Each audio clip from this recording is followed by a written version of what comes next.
Hey everybody, Sean Bukowski here. Hope you're all having a great week. This week we're going to talk about property taxes. I know it seems like that's kind of over and done with, but it's not. You just got to be fast on this.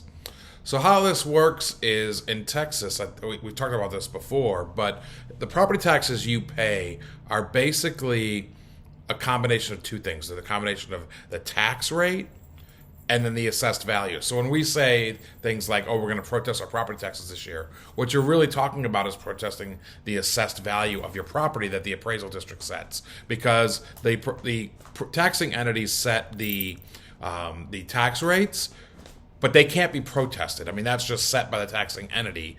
All that you can protest is your assessed value every year, and that's what you have to do by May 15th. You have to file that assessed value. Or your protest of the assessed value. And then what happens is right about this time of year, the taxing districts will send out their proposed tax rates. They're required to send it out before they adopt the tax rates, proposed tax rate number. And they've just done that. Travis County, I think, just did that last week. And so now that we have that and we have your assessed value, you can kind of estimate what your tax is going to be.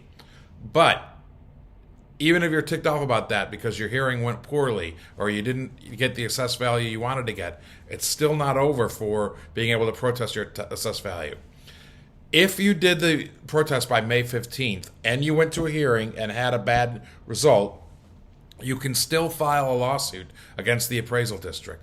But timing is super important. It's got to be done really quickly. So under the Texas law, the property owner has 60 days from the time it receives the results of the hearing. So what happens is the panel that you went before will send out a notice of award of arbitration, or not arbitration, but appraisal award, and they send that to you. And they usually send it out within about 2 weeks of your hearing, and you'll get that. And from that day, you have 60 days to file a lawsuit. Now, that's really important because this is a hard deadline, so you can't miss it.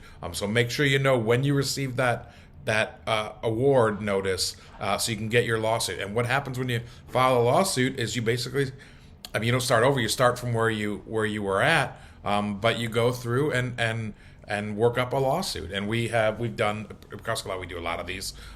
We do all over the state a lot each year, and you just go through and build a lawsuit, and hopefully at some point you'll be able to settle. But you got to work it up, and a lot of times what that means is hiring an expert to come in and be your appraisal and appraise the property. But when you do that, oftentimes that helps you get the appraisal district to come to the table with a decent settlement offer, and that's really the ultimate goal in these, is to get a good settlement offer that everybody can live with.